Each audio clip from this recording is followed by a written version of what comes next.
এ ব্যাপারে কি বলবেন? আলু কেনা বললে কেনা নয়, তার একটা প্রক্রিয়া আছে, প্রক্রিয়াটা শুরু করতে পারেন, সেই জন্য আলুটা কিনতে পারেনি। তবে মাননীয় আমাদের মুখ্যমন্ত্রী অর্থাৎ আমাদের দিদি, উনি সেই সভা থেকে বলেছেন যে আলুটা পরেও কেনা হবে।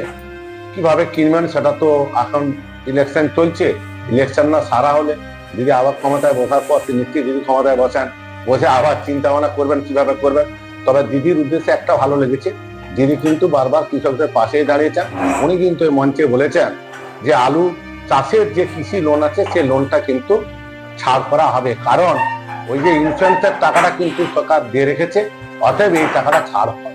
অতএব এইটা আশা, যদি এই টাকাটা সত্যিকারেরই ছাড় হয়, ছাড় হওয়ার পরে যদি আমি এর আগেও আপনাদেরকে বলেছিলাম এই লোনটাই ছাড় হয়ে যায়, যদি আবার কৃষিরা ওই লোনটা পায় কৃষকরা, তাহলে হয়তো একটু ঘুরে দাঁড়াতে পারে।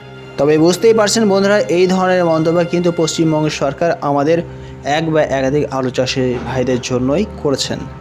এবার যদি আমরা পশ্চিমবঙ্গের আলুর দামের পরিস্থিতির দিকে দৃষ্টিপাত করি, জেলাভিত্তিক বিষয়বস্তুকে প্রাধান্য করে এই অবস্থায় আমাদের পশ্চিমবঙ্গের উত্তর থেকে দক্ষিণবঙ্গের জেলার বিভিন্ন মার্কেটগুলিতে আলুর দাম ভিন্ন প্রকৃতি লক্ষ্য করা যাচ্ছে। তবে আজকের ভিডিওর মাধ্যমে আমরা সকলে জানতে চলেছি কী ধরনের আলুর দামকে নিয়ে পশ্চিমবঙ্গের উত্তর থেকে দক্ষিণবঙ্গের এক বা একাধিক জেলার মার্কেটগুলিতে আলু ভিন্ন প্রকৃতি হিসেবেই দাম দিয়ে বিক্রি করতে দেখা যাচ্ছে। বর্তমান সময়ে আমাদের পশ্চিমবঙ্গে সবজির দাম একেবারে কমে গেছে, আর যার জন্যই আলুর দাম এই অবস্থায় তলানিতে ঠেকে যাওয়ার মতন পরিস্থিতির সৃষ্টি হয়েছে। কিন্তু তারপরেও আস্তে আস্তে আলুর দামের সুধার অর্থাৎ দামের পরিবর্তন হতে বাড়তেও কিন্তু দেখা যাচ্ছে। তবে আজকের ভিডিওর মাধ্যমে আমরা সকলে জানতে চলেছি আমাদের পশ্চিমবঙ্গের বিভিন্ন মার্কেটগুলিতে কী ধরনের আলুর দাম লক্ষ্য করা আছে, কী ধরনের আলুর দামের পরিবর্তন শোনা যাচ্ছে। বিস্তারিত আলোচনা অবশ্যই এই ভিডিওর মাধ্যমে আমরা সকলে জানতে চলেছি, সঙ্গে থাকুন। আমাদের পশ্চিমবঙ্গের ডাম্পে যে সমস্ত আলুগুলি চাষি ভাইদের গৃহস্থলে সংরক্ষিত আছে সেই সমস্ত আলুর কাজ বিক্রির কাজ কিন্তু চলছে।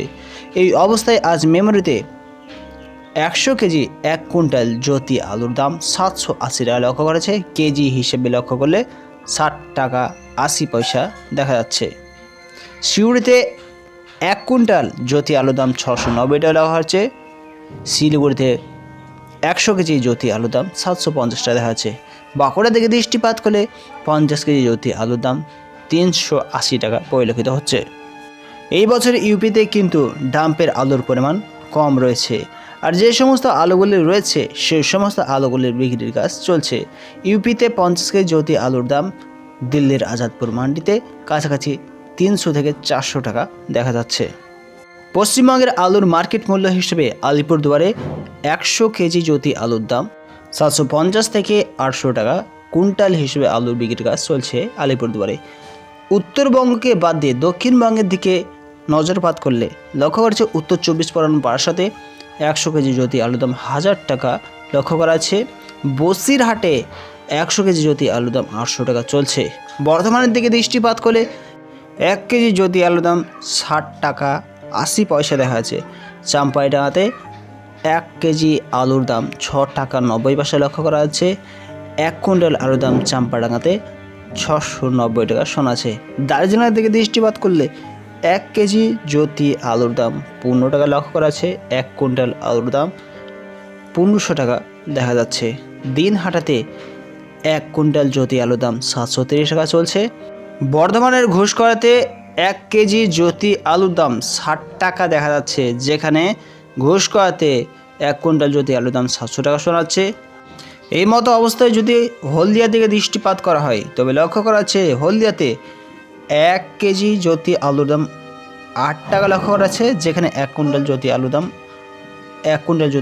800 টাকা শোনা আছে। জিয়াগঞ্জে 1 কেজি জ্যোতি আলুর দাম 5 টাকা লক্ষ্য করা আছে, যেখানে 1 কুইন্টাল আলুর দাম 500 টাকা শোনা আছে। এছাড়া বর্ধমানের কালনাতে 1 কেজি জ্যোতি আলুর দাম 60 টাকা চলছে। 1 কুইন্টাল জ্যোতি আলুর দাম 700 টাকা লক্ষ্য করেছে। এখন যে ধরনের আলুর দামের পরিস্থিতি রয়েছে এই পরিস্থিতিতে কিন্তু চাষি ভাইদের ব্যাপক ক্ষয়ক্ষতি হতে দেখা যাচ্ছে। আর আশা করা যাচ্ছে আগামী দিনগুলিতে আমাদের পশ্চিমবঙ্গে যেভাবে আলুর উৎপাদন হয়েছে সর্বত্র আলুর রেকর্ডকে ভেঙে ফেলে 16 কোটিরও বেশি আলুর উৎপাদন এই বছর কিন্তু 2026 সালে পশ্চিমবঙ্গ হিসেবে দেখা যাচ্ছে।